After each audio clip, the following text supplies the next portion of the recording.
First, we acted in good faith to call off the demonstrations last Thursday because Kenya Kwanza had approached us and said that they were ready now for talks and that we are going to remove Mr. Kenan, whom they had put in as among one of their delegates.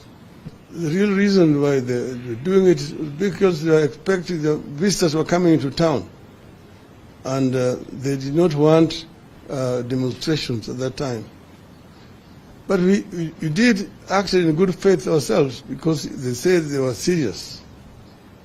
Now we are seeing signs of reluctance. We're seeing signs of reluctance. Now all members of the other side are not available. They don't have a quorum to begin the discussions. We have given them today and tomorrow. We have said that the talks must start in earnest on Wednesday. And if their delegation is not ready by Wednesday, we will treat that gentleman's agreement as cancelled. And we will then now explore other options available to us as Azimio.